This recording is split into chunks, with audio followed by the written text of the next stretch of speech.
The first sound was faint, like distant thunder rolling across the plains of Texas.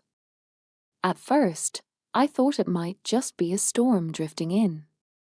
But then the dull thumping grew sharper, stronger, so strong that the wine glasses on the patio table began to rattle. The air itself seemed to pulse with each beat.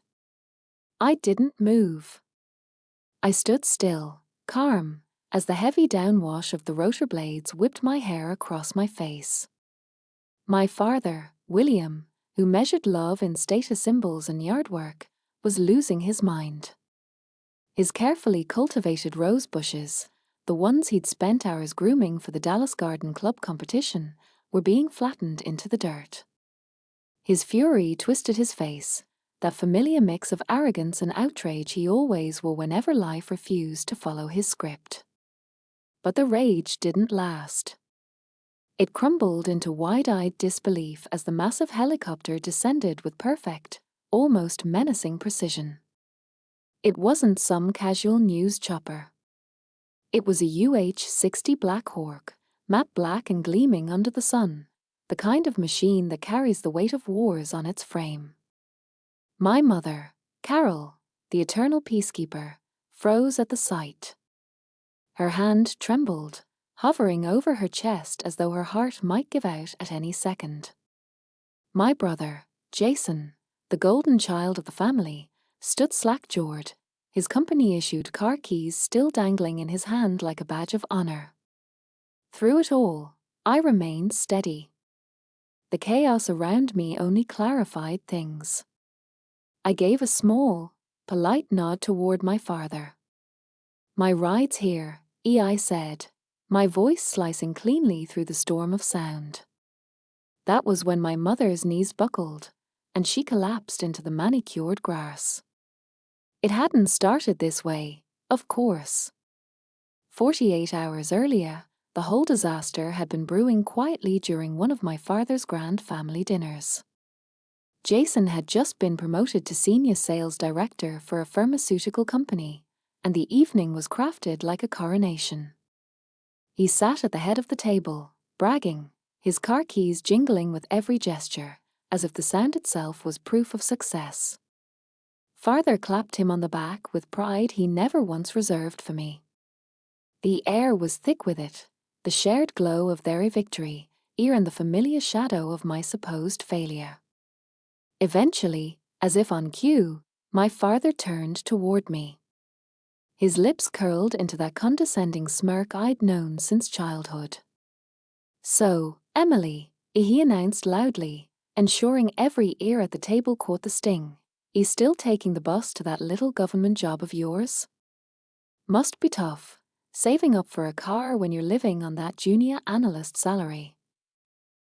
Jason chuckled, sharp and cruel, before turning back to his steak.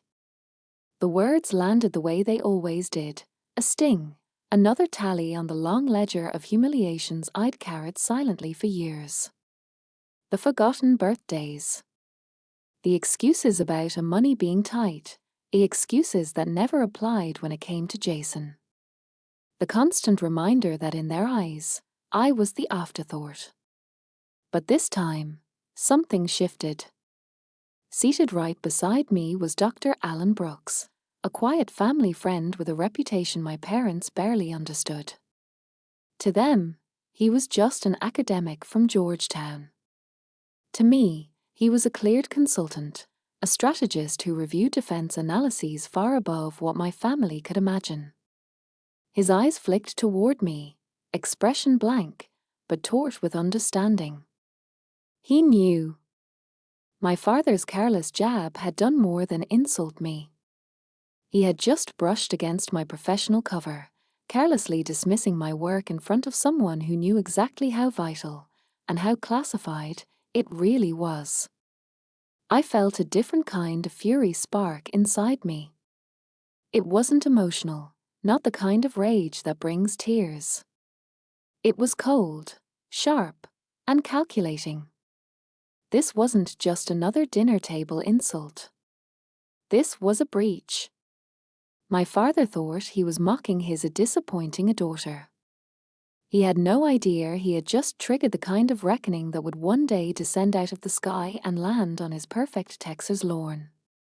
To understand why that Black Hawk came for me, you need to understand the two lives I was living.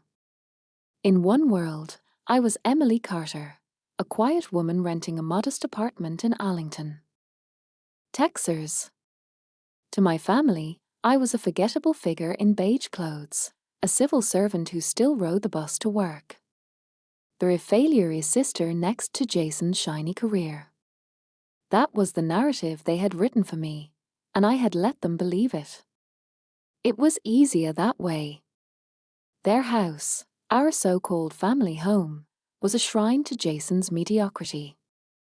The mantle groaned under cheap trophies, quarterly sales awards, fake gold football plaques, framed certificates from business conferences. It was a museum of obvious, loud accomplishments.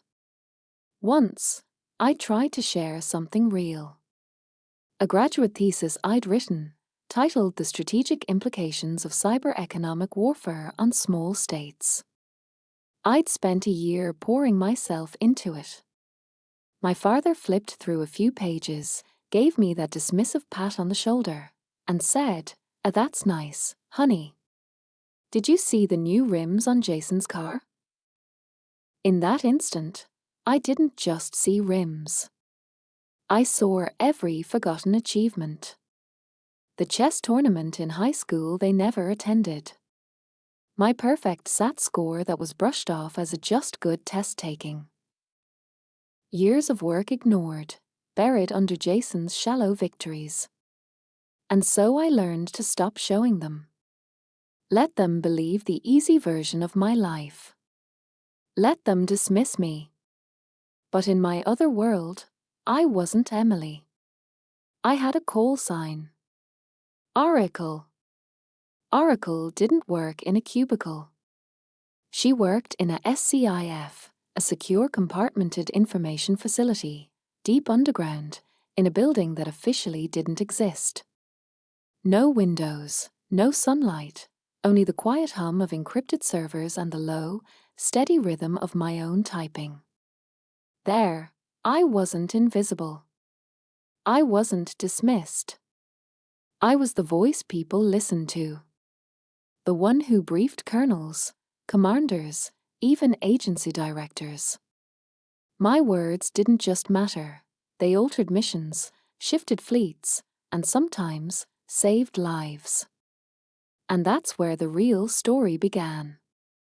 Inside the SCIF, my voice carried weight in a way it never did at home. I remember one briefing in particular. I was standing at the head of a long, polished conference table, facing 3 stone-faced army colonels and 1 civilian director. All of them older, all of them men, all of them decorated. And all of them waiting on me. On the screen behind me, satellite images and streams of encrypted data flickered. My analysis was precise, deliberate. The movement in the South China Sea is misdirection, I explained calmly. The troop build-ups, the ship positioning, it's all theater. The real threat is economic. We're seeing coordinated digital intrusions on financial institutions. If left unchecked, it escalates into systemic collapse. My models predict a 90% probability of market disruption within 72 hours unless Directive 7 is activated. One of the younger colonels leaned back in his chair, skeptical. That's a bold claim, Oracle. Based on algorithms. Before I could answer, Director Evans, my superior, spoke. His suit was as sharp as his voice. "Colonel, Oracle's models prevented the Gibraltar incident." Let her finish. The name Oracle hung in the air like a commandment. Not Emily. Oracle. The room went still. The skepticism evaporated. Suddenly, every eye was on me, not with doubt but with focus. Respect. That was my reality in one world. In that room, I was not a disappointment. I was Naughty the daughter who still took the bus. I was the analyst who saw what others missed. The one who connected the dots before the world caught fire. But when I left that sterile, humming bunker and stepped back into my family's suburban bubble, none of it mattered. I thought about that sharp contrast the night after Jason's promotion dinner. My mother had called me, her voice carrying that familiar, placating softness. "Emily, honey, you know how your father is. He's just proud of Jason. His job is, well, it's easier to understand. Your work is so complicated. We don't really get it. Just try to be happy for your brother this weekend, okay?" Her words didn't sting the way my father's did. They were worse. They carried the quiet confession that my family had never even tried to understand me. Jason's shiny, simple career was just easier to love. For years, I had accepted that the two worlds, Oracle and Emily, would never overlap. One earned me respect, the other gave me scraps of affection.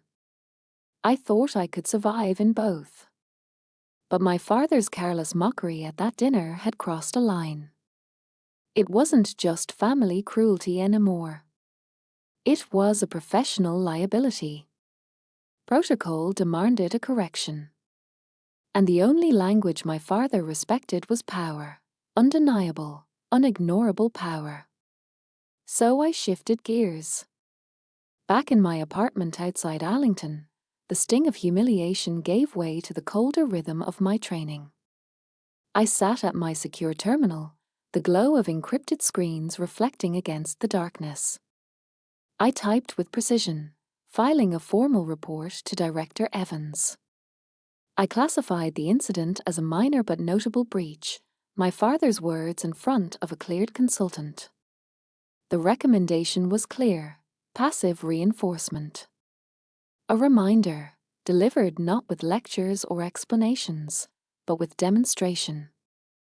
At the same time, the world I served was accelerating. Operation Nightfall was moving faster than expected, a storm building overseas, and I was lead analyst. The timeline now overlapped with my family's weekend barbecue, a gathering I couldn't simply skip without raising questions. So I made a choice.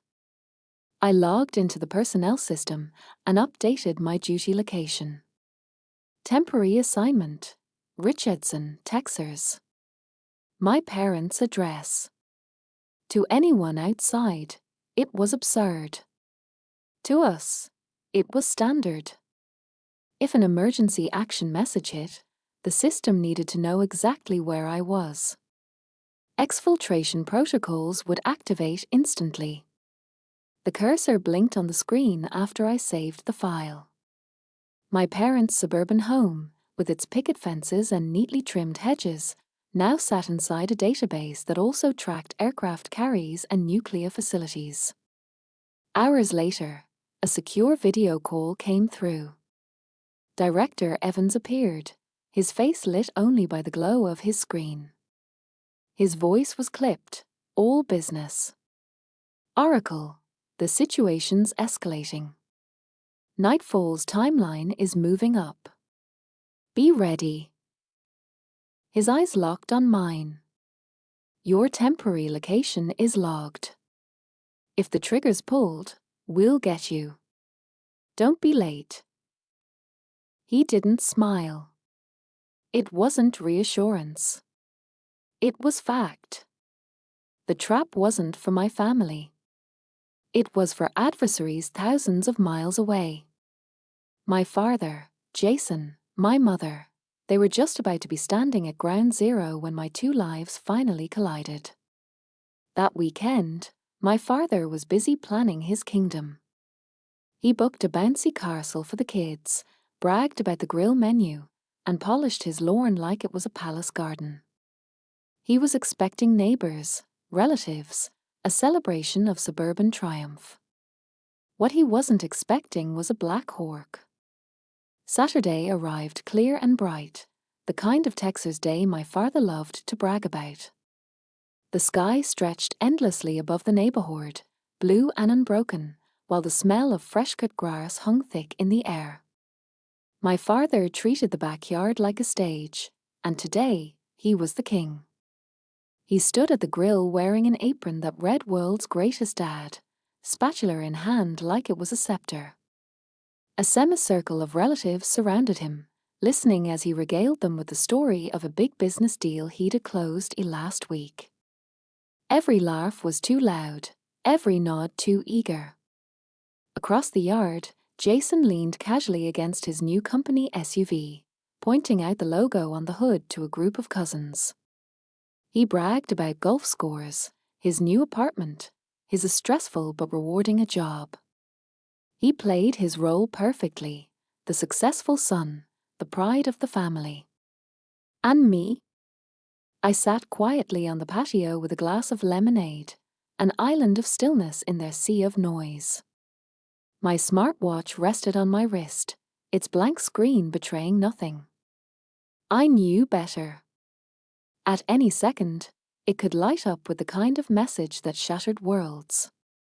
As I watched my father wave his spatula like a general commanding troops, I felt the familiar distance between us.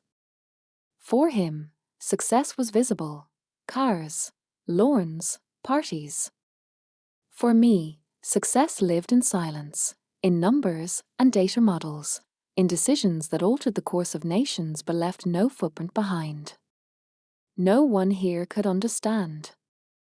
To them, I was still Emily who took the bus. I sipped my drink slowly, my gaze fixed on the children bouncing in the inflatable castle my father had proudly rented. They squealed and laughed, blissfully unaware of the storm building half a world away. Then I felt it. The faintest vibration against my skin. My watch came alive, its dark screen now glowing with a code only I could understand: EAM 77 Bravo. Emergency action message. Nightfall protocol. Exfiltration imminent. My breath caught for only a second, then training took over. My expression didn't change. My heartbeat didn't rise. I set my glass on the table, condensation leaving a neat ring. And I stood. At first, the sound was so faint it blended with the chatter, just a low thump in the distance. My father waved dismissively. Probably a news helicopter. They're always buzzing around, no respect for privacy. But the sound grew deeper, heavier. It wasn't the whine of a news chopper. It was the guttural, bone-shaking thump of rotor blades built for war. The laughter around the grill faltered. Heads tilted upward. The patio furniture trembled as the roar swelled. My aunt covered her ears. Someone dropped a plate. Napkins scattered like leaves. And then it appeared, rising from behind the tree line, a beast of steel and shadow. A black hawk. Matte black, enormous, its presence radiating authority and menace. It wasn't passing by. It was coming straight for us. The downdraft struck first, flattening the grass, tearing paper plates off tables, sending the bouncy castle buckling like a wounded animal. Guests screamed as the lawn turned into chaos. But my father wasn't afraid. He was enraged. My roses, he bellowed, face crimson. My lawn. They're destroying everything. The helicopter lowered, hovering barely 50 feet above the yard, the force of its rotors pounding the earth into submission. The side door slid open with a hydraulic hiss. A crew chief stepped into view, faceless behind a dark visor, clad in full tactical gear. He scanned the panicked crowd below, and then his gaze locked on me. He raised his hand and pointed. One sharp, deliberate gesture. His voice boomed from the helicopter's speakers, cutting through the storm of noise. Oracle, your transport is here. Wheels up in 2 minutes. Silence crashed over the yard. Oracle. The name echoed against the houses, carried by the speakers into every neighbor's phone camera, every startled ear. My father froze, spatula slipping from his hand. Jason's mouth fell open. My mother swayed where she stood, her hand trembling against her chest. I didn't rush. I walked calmly across the flattened lawn, each step deliberate. The grass bent beneath my shoes, my hair whipped by the wind. I didn't look at the neighbors or the screaming relatives. I only stopped once, turning for a final glance. My father's face had transformed, no longer arrogant, no longer mocking. Just pale shock. For the first time in his life, he looked small. And in that frozen second, I knew everything had changed. The world outside dissolved into chaos, but inside me, there was only clarity. As I crossed the lawn toward the waiting Black Hawk, the scene felt like a dream unraveling in slow motion. My relatives scrambled in panic, children screaming as the bouncy castle deflated, napkins whipping into the air, drinks spilling across the pristine patio. Neighbors lined the fences, phones raised, capturing every moment. But I didn't see them. My focus tunneled on the open door of the helicopter. The crew chief extended a gloved hand. I grabbed it firmly and pulled myself inside. The instant my boots left the grass, the world below ceased to matter. The heavy door slammed shut, muffling the outside into a dull roar. Inside, the noise was replaced by something sharper, steadier, the clipped chatter of radios, the hum of encrypted systems, the calm efficiency of soldiers who had done this 1,000 times.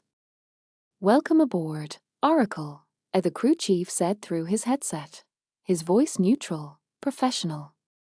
He handed me a ruggedized tablet already glowing with data streams. The helicopter tilted, rising. Through the small window, I caught one last glimpse of my family. My mother collapsed on the lawn, my father clutching his ruined roses, Jason staring wide-eyed as if the universe had betrayed him. Then the trees swallowed them from sight. I strapped in, fingers already dancing across the tablet. The network came alive before me, satellite imagery, troop movements, economic indicators flashing in encrypted code.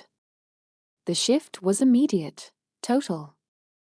Emily Carter, the quiet daughter, was gone. Oracle was in control. "Director Evans," I said into my headset, voice steady. "I'm online. Feed confirmed.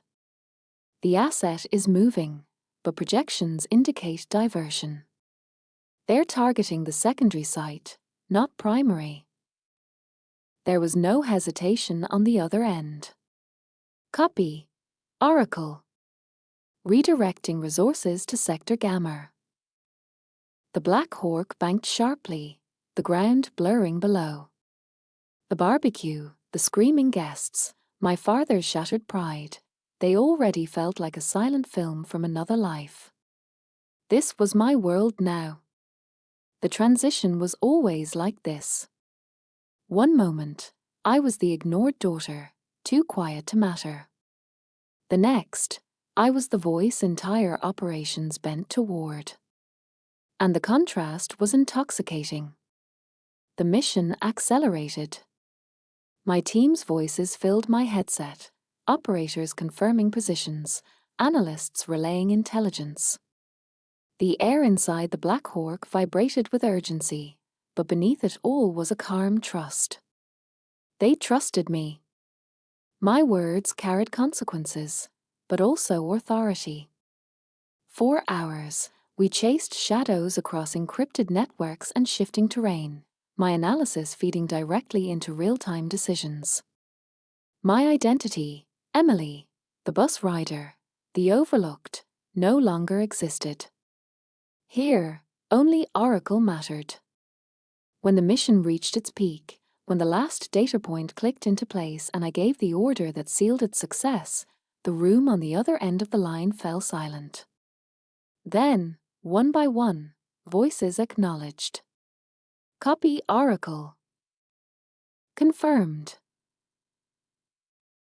Executed.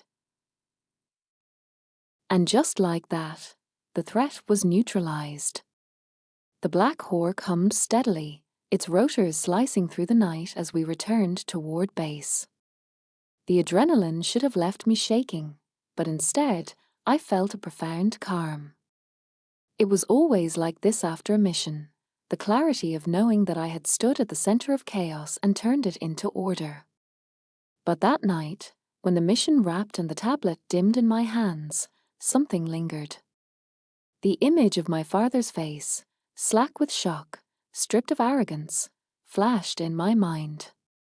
For the first time, he had seen me not as the daughter who had took the bus, but as someone beyond his comprehension.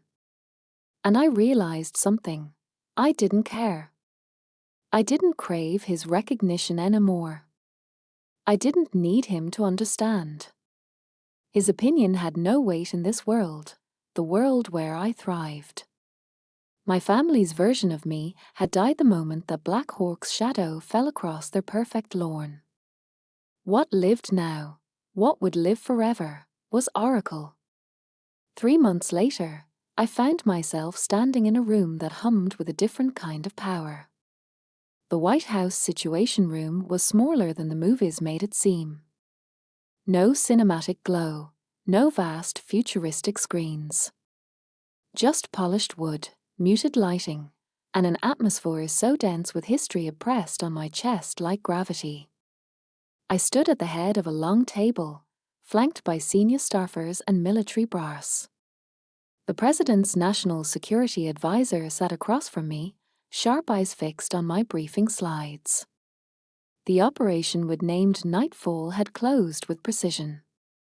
A global crisis had been avoided, not with guns, not with troops, but with analysis. My analysis. I spoke clearly, my voice carrying without strain. The attempted destabilization was neutralized before it reached critical thresholds. The adversary's cyber infrastructure is crippled, and our defensive algorithms are adapting in real time. Secondary risks are contained. For a moment, silence hung in the air. Then the advisor leaned back, his tone thoughtful. What about long-term implications? Retaliation? Before I could respond, Director Evans spoke. He was standing just behind my shoulder, his presence solid and deliberate. Oracle's projections on the matter are the most current. Emily, he used my real name, deliberately, in this hallowed space. Take them through it. For a heartbeat, the room froze. He had said my real name. Not Oracle. Not a call sign. Not the shadow identity I carried in silence. Emily. In the White House Situation Room. The shift was seismic. It wasn't just an acknowledgement of my work, it was recognition of me as a person, not just an analyst hidden behind screens and code names.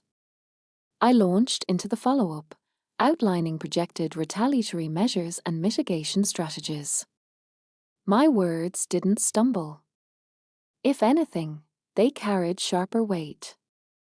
By the time I finished, the advisor nodded slowly, closing his folder. Good work, Emily. Those 3 words reverberated louder than any applause I'd ever received in my family's house. It wasn't about validation, not really. It was about belonging. For the first time, I wasn't hiding behind Oracle. I was both Emily and Oracle, one and the same, standing in the room where nations measured their futures. The meeting ended, and staffers filed out, whispering quietly, their eyes lingering on me with something I'd rarely seen in the civilian world: respect. Afterward, Director Evans approached me as we walked down the narrow corridor outside the Situation Room. He didn't smile, he almost never did, but his voice carried a rare softness. "You earned that," he said. I didn't respond immediately. My throat felt tight, not with emotion, but with a strange weight of recognition. The kind of recognition I'd stopped expecting years ago. Later that night, I found myself sitting in a quiet bar in DC, surrounded not by family, but by my real circle, my team. A communications specialist with tired eyes who'd saved missions with a single encrypted line. 2 Tier 1 operators who spoke little, but whose presence steadied every room. Analysts who lived in the shadows with me, seeing patterns no one else could. There was no boasting here. No bragging about cars, or golf, or lawns. Just the quiet ease of people who trusted each other with their lives. One of the operators, a man whose life my work had directly saved during the Gibraltar incident, raised his beer. "To Oracle," he said simply. The others joined in, lifting their glasses. But then, with the faintest smile, he added, "Glad you don't take the bus." The table erupted with laughter. Real, warm, unforced laughter. And I laughed too. It was the kind of laugh that untangled years of scars. The words my father had used to belittle me had become something else entirely. A badge. A private joke. A symbol that I was seen, understood, and valued. For once, I wasn't wishing for a different family. I had found mine right here. That night, as I walked home through the quiet streets of DC, the city lights reflecting on the wet pavement, I thought about the photo I'd keep on my desk. It wouldn't be of my parents or Jason. It would be of this team, caught mid-laughter, a frozen moment of belonging. I had always lived between 2 worlds. But now, one of them had claimed me fully. And I wasn't going back. Weeks turned into months. My life moved in rhythm with encrypted alerts, late-night briefings, and silent victories the public would never know about. Each mission blurred into the next, a constant current of risk and analysis. Somewhere in that storm, I stopped thinking about Texers. I stopped wondering what my parents were saying about me, or whether Jason was adding another plastic trophy to the mantle.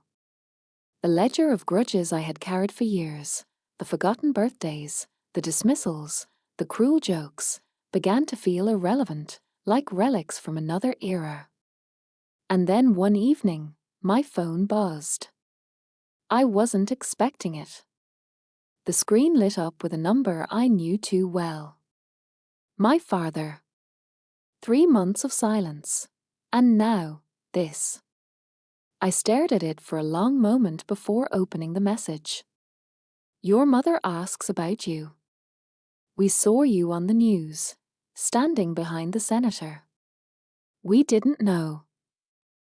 Just 4 words at the end, but they told the whole story. We didn't know.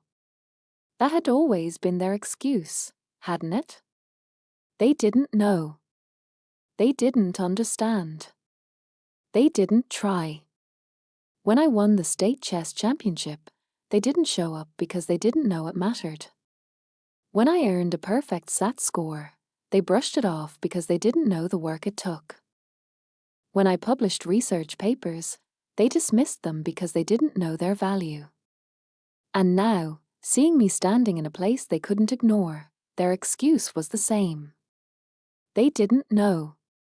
I sat there in my apartment, staring at the words, waiting for some kind of reaction. Anger. vindication, even relief. But there was nothing. No spike of emotion.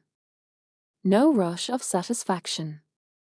Just silence inside me, as steady as the hum of the servers in the SCIF. The ledger I had kept for years, every insult, every slight, was empty now. Not because they had repaid it, not because they had apologized, but because I no longer cared to keep it. Their validation was a currency I didn't trade in anymore. With a simple flick of my finger, I archived the message. Not deleted, not saved. Just archived. A ghost in a folder I would never open again. My gaze drifted across my desk. A single framed photograph sat there.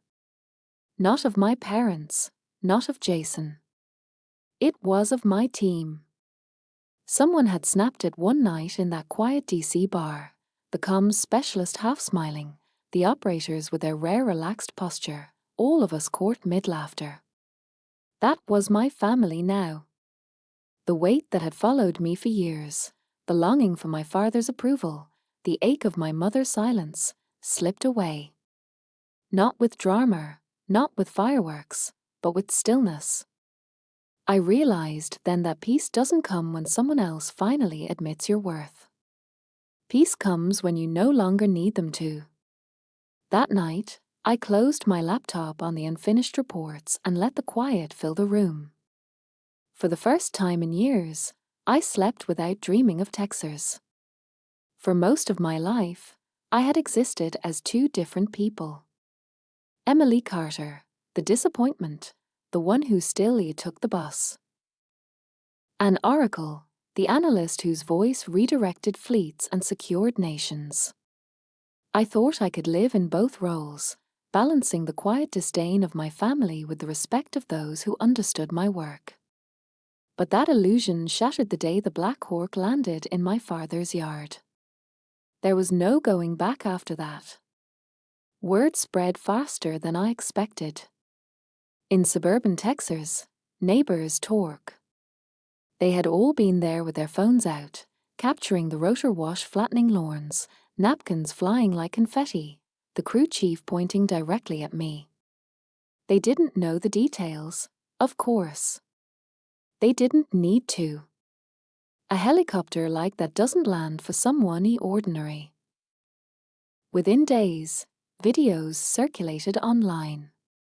Grainy, shaky footage labeled with captions like a military chopper lands in suburb, picks up woman at barbecue. A few conspiracy blogs speculated wildly, but most people just scrolled past. For my family, though, it was impossible to ignore. Jason had spent years painting himself as the success story. The house, the car, the trophies. But none of that compared to the raw authority of a Black Hawk hovering over your backyard and calling for the sister everyone had dismissed. Their world had cracked, and they didn't know how to rebuild it. For me, though, the rupture was liberating. I no longer felt the need to prove myself to them. I no longer rehearsed comebacks for my father's barbs or imagined scenarios where my mother might finally defend me. That old hunger, the desperate need to be seen, was gone. At work, I stepped into my role with more confidence than ever. Oracle wasn't just a call sign. She was me. I remembered another mission in vivid detail. Hours after receiving a classified EAM, I was on a secure line with international partners, outlining cyber attack vectors against critical infrastructure. The tension was palpable, foreign officers skeptical, their voices edged with doubt. But when Director Evans leaned forward and said, "A trust Oracle. She's saved us before," the room shifted. My words became the center of gravity. The doubt dissolved, replaced by urgency. And in that moment, I understood something I had never dared admit before. I didn't need my father's approval. I had something infinitely stronger, the trust of people whose decisions meant life or death for thousands. That realization was like steel settling into my spine. The double life I had once thought of as a burden was, in fact, my shield. My family had underestimated me because they never cared to see past the easy narrative. And that underestimation had protected my cover better than any protocol. Now, the cover was gone. They had seen the Black Hawk. They had heard the name Oracle thundered from its speakers. Their illusion of me had collapsed. But instead of fearing that exposure, I found peace in it. Because their ignorance no longer had power over me. I was no longer balancing two lives. I was living one. In the weeks that followed, relatives tried reaching out. A cousin texted to ask if I was working with NASA. An aunt left a voicemail dripping with false curiosity, pretending she had always known I was special. Even Jason sent a clipped email. A dad's been restless. Maybe you should call. Just to smooth things over. I ignored them all. Because reconciliation wasn't what I wanted. Closure had already come, not through their words, but through my own realization. The last vestiges of Emily their disappointment had burned away in the downwash of rotor blades. What remained, what had always been there, was Oracle. An oracle didn't need anyone's permission to exist. It was a Thursday evening in DC, the kind of night where the air hummed with late summer heat and the streets glowed under the yellow haze of street lamps. I sat in a quiet bar tucked away between office buildings, a place so unremarkable you'd miss it unless you knew where to look. Inside, the wood was dark, the booths deep, and the television silent. It wasn't a place for noise. It was a place for people like us, people who carried too much, who needed shadows more than light. Around the table were the ones who mattered. Ethan, the comms specialist, with his perpetually tired eyes but razor-sharp instincts. Rodriguez and Hayes, the Tier 1 operators, who could clear a room with frightening precision but spoke with surprising gentleness outside the field.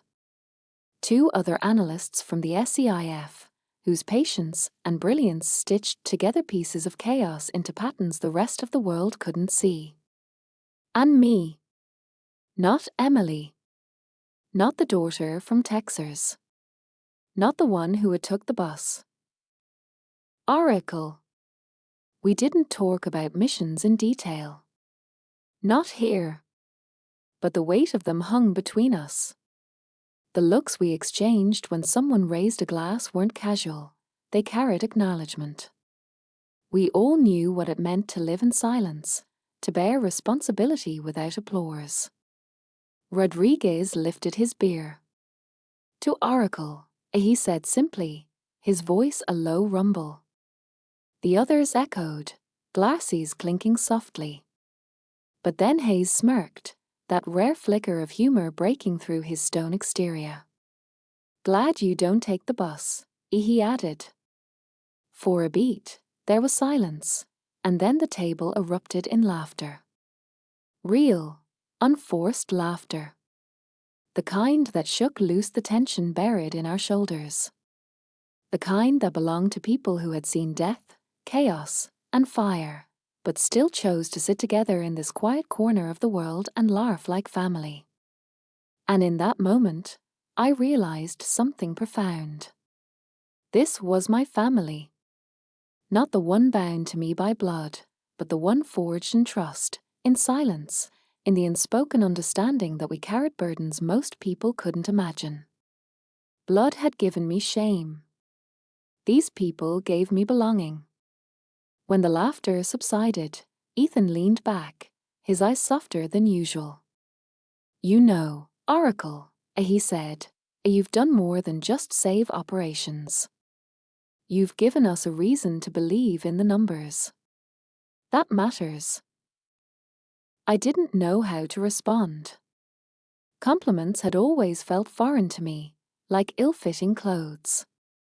But this one wasn't about ego, it was about trust. And for once, I let myself accept it. Later that night, when I returned to my apartment, I looked at the single-framed photo on my desk. It wasn't of my parents. It wasn't of Jason. It was a photo Ethan had taken on his phone one night at this same bar. The whole team, mid-laughter, heads tilted back, eyes crinkled. A moment of pure, unguarded humanity. That was the picture I chose to keep. Not because it was glamorous. Not because it proved anything to the outside world. But because it reminded me of the truth I had fought so long to see. Family isn't about who shares your blood. Family is about who shows up when the world is burning. And these people, this team, showed up every time. So when my phone buzzed again the next morning with another message from my father, I didn't even hesitate. I didn't open it. I didn't wonder what it said. I didn't need to. Because I already knew. Whatever plea or excuse or clumsy attempt at reconciliation lay inside those words, it couldn't change anything. I had already chosen my family. And this time, I chose right. The message came late one night. I had just finished reviewing a string of encrypted intercepts, lines of code flickering across my screen in patterns that only made sense after hours of immersion. My eyes burned, my shoulders ached, but my mind was sharp, humming with the steady rhythm of purpose. The phone buzzed on the table beside me. I didn't have to check to know who it was. My father. Again. 3 months of silence had already been broken once with his hollow we didn't know. Now here he was, trying again. I let the phone buzz out before opening it. One simple text glowed against the dark screen. Your mother asks about you. We saw you on the news again. Standing behind the senator. We didn't know. The same words. Almost verbatim. I read them once, then again, and something inside me settled. Not anger. Not triumph. Just clarity. We didn't know. They had built their entire defense on ignorance. They didn't know when I won. They didn't know when I excelled. They didn't know when I sacrificed. But the truth was, they never wanted to know. Knowing would have meant looking past Jason's trophies. Knowing would have meant asking about my life instead of mocking it. Knowing would have meant caring enough to see me. And they never did. I placed the phone back on the desk, my fingers brushing the edge of the framed photo beside it. My team. My family. Captured mid-laughter in that dimly lit bar, shoulders pressed together, smiles unguarded. That photo wasn't just decoration. It was proof. Proof that belonging didn't come from birthright. It came from trust. From respect. From people who looked at you and saw exactly who you were, and still chose you. My father's text didn't hurt me. It didn't heal me either. It was simply irrelevant. I archived the message without replying. Not out of spite. Not out of bitterness. But because I no longer needed anything from them. Peace, I realized, doesn't come when your family finally apologizes. Peace comes when their words lose all power over you. I leaned back in my chair, the glow of my monitors illuminating the room. Maps sprawled across the screens, dotted with markers of tension, conflict, fragile balances waiting to tip. This was my world now. Not the backyard barbecues, not the roses, not the company cars. This. The encrypted streams. The quiet hours when the fate of thousands hung in data points no one else could see. The missions whispered into existence and resolved before the world ever knew they had been at risk. My work was waiting. I picked up the tablet, my fingers moving across the glass, pulling threads of information into patterns only I could weave. The hum of servers filled the silence, steady, reassuring. In this room, I wasn't invisible. I wasn't dismissed. I was Oracle.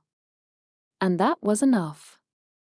Outside, the city moved in its usual rhythm, cars honking, people laughing, lives being lived in ignorance of the invisible battles fought above and beneath them.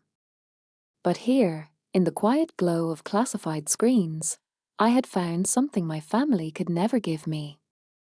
Not approval. Not validation. Peace. Earned. Paid for. Mine.